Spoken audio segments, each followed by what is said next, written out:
নমস্কার বন্ধুরা, তোমরা সবাই কেমন আছো? আশা করি সবাই খুব খুব ভালো আছো। আর আমরাও আছি বিন্দাস।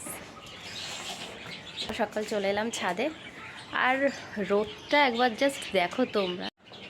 উফ, রোদটা জাস্ট চরম লেভেলের একদম উঠেছে। আর এদিকে অ্যাডেনিয়ামের প্রচুর ফুল ফুটেছে, তার মধ্যে আমার মেয়ে অর্ধেক তুলে নিয়ে চলে গেছে পুজো দেবে বলে। অ্যাডেনিয়াম দিয়ে পুজো দেবে, তার মানে ভাবতে পারছো কতটা মানে ঠাকুর ভক্ত। আর এখনও পিটুনিয়া ফুল দিয়ে যাচ্ছে।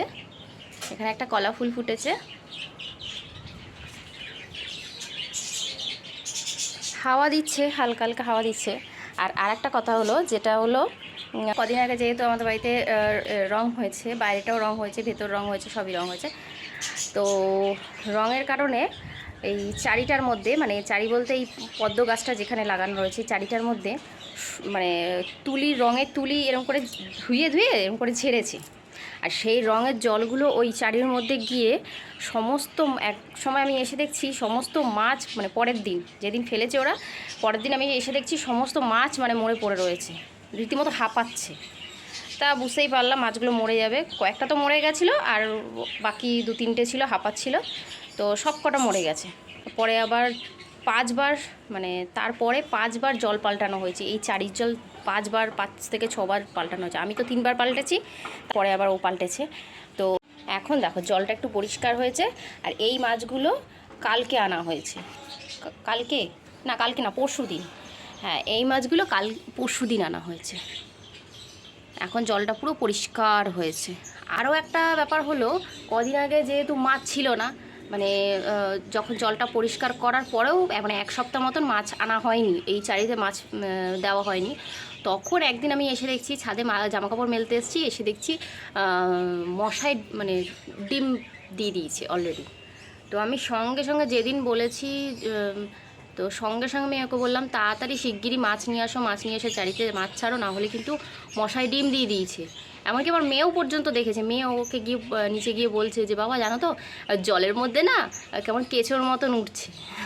তো তাই কালকে, সরি পরশু দিন, তাই মাছগুলো এনেছে। আর মাছগুলো খুব ছটপটে, প্রচণ্ড ছটপটে, সারাক্ষণ এরকম দৌড়াদৌড়ি করতে থাকে। এই সারাক্ষণ এরকম দৌড়াদৌড়ি করতে থাকে। প্রথমবারে তো 26টা বাচ্চা হয়েছিল, 26টার বেশি হয়েছিল। তো এবারে তো আরও হয়েছে, মানে আরও প্রচুর বাচ্চা মানে ডিম দিয়েছিল। তাও 7-8টা ডিম নষ্ট করে ফেলেছে। ডিমগুলো ওই বস্তাটার মধ্যে কালকে ফেলেছি। আর যেহেতু গরম পড়েছে, কয়েকটা হাঁড়ি বারও করেছি, মানে যেগুলোতে ডিম ছিল না বা বাচ্চা ছিল না সেই হাঁড়িগুলোকে বার করে দিয়েছি। বার করে এখন রোদ খাক, এখন আর হাঁড়ি দেওয়া হবে না। এখন এই হাঁড়িগুলোতে প্রত্যেকটা বাচ্চা রয়েছে, প্রত্যেকটা। কালকে বিকালবেলা আমরা দুজনে, ও ভেতরে ঢুকেছিল, আমার বর ভেতরে ঢুকেছিল, এই খাঁচার ভেতরে ঢুকে দেখলো প্রত্যেকটা হাঁড়িতে 5টা 6টা করে, 4টে, কোনোটায় 3টে এরকম বাচ্চা রয়েছে। তো এইগুলো একটু বড় হয়ে গিয়ে যখন বেরিয়ে যাবে তখন এই হাঁড়িগুলোকেও বার করে দেবো। এখন এখানে কটা হাঁড়ি আছে? 1 2 3 4 5 6 7 8, 8টা হাঁড়িতে গড়ে আমি ধরলাম কোনোটায় 5টা আছে, কোনোটা 3টে আছে, কোনোটা 4টে আছে। তো আমি যদি 4টে করেও ধরি, এই হাঁড়িতে যেমন 5টা আছে, এই হাঁড়িটায় যেমন 5টা আছে, আবার ওই হাঁড়িটায় 2টো আছে, ওই হাঁড়িটায় 4টে আছে, ওই হাঁড়িটাতেও 4টে আছে। এরকম করে গড়ে ধরলে আমি কালকে ও দেখলো টোটাল হিসাব করলো 27টা রয়েছে। 27টা বাচ্চা আবার বেরোবে। আর 2টো বাচ্চা ফুটেছে, জাস্ট মানে 1 করের মতন মানে হয়েছে, ওগুলো চাপা পড়ে মরে গেছে, তো বাইরে ফেলে দিলাম, ওই বস্তাটাতেই ফেলে দিলাম।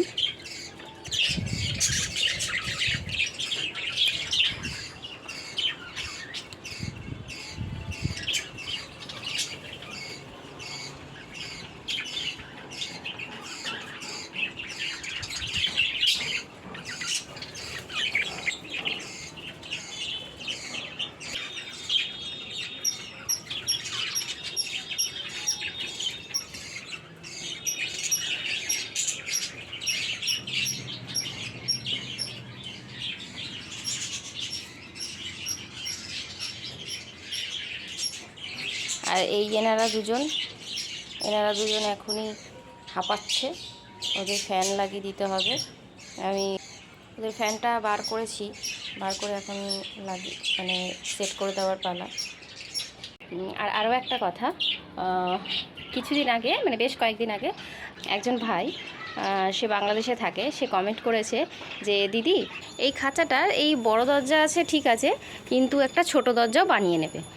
তো দেখো এইখানে আমার শ্বশুরমশাই খাঁচার এই ছোট দরজা বানিয়ে দিয়েছে, যাতে করে ওখানে খেতে দিতে গেলে আমাকে বারবার করে ওই দরজাটা খুলতে না হয়।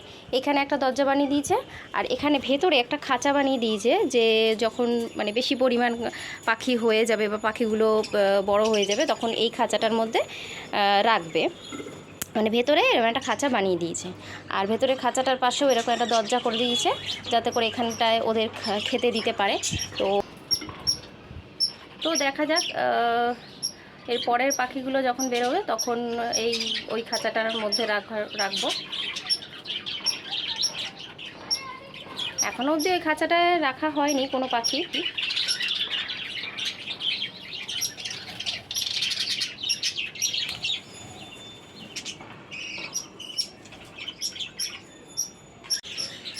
আর আমার শ্বশুরমশাই একটা খুব সুন্দর একটা খাঁচা বানিয়েছে নিজে হাতে। আর যদিও অনেক খাঁচাই আমাদের বাড়ির অনেক খাঁচাই ওনার হাতে তৈরি, তো একটা খাঁচা নতুন বানিয়েছে, চলো দেখাই তোমাদের। এই দেখো, এই খাঁচাটার কথাই বলছিলাম। এই খাঁচাটা মোটামুটি শেষ হয়ে গেছে। ও অনেক দিনই সময় লাগলো, 5 দিন মতন সময় লাগলো এটা তৈরি করতে। শুধুমাত্র একটা সাইড খোলা রেখেছে, কারণ রং করবে। আর যদি এই সাইডটাও বন্ধ করে দেয় না, তাহলে রং করতে একটু অসুবিধা হবে। রং করা যাবে, কিন্তু খুব ভালো করে রং মানে চারিদিকে একটা কোণায় কোণায় যে রঙগুলো করা থাকে, তো সেগুলো খুব ভালোভাবে করতে পারবে না। তো তাই উনি নিজেই বলল যে একটা সাইড খোলা রেখেছি, মানে বলা বলি করছিলাম আমরা যে এই সাইডটা কেন করনি, তখন বলছে যে এই সাইডটা খোলা রেখেছি কারণ রং করতে আমার সুবিধা হবে, তাড়াতাড়ি হবে রংটা করতে। তো এই সাইডটা লাগিয়ে দিলেই রং করে, তারপরে এই সাইডটা লাগিয়ে দিলেই একদম কমপ্লিট হয়ে যাবে। আর এইদিকে আমার মেয়েও চলে এসছে, এই যে ঢুঙি পিসি। তো বন্ধুরা, ভিডিওটা তোমাদের কেমন লেগেছে তোমরা কমেন্ট করে কিন্তু আমাকে অবশ্যই জানিও। তো আজকের জন্য ভিডিওটা আমি এখানেই শেষ করলাম। কালকে আবার থাকছে তোমাদের জন্য নতুন একটা ভিডিও। টাটা।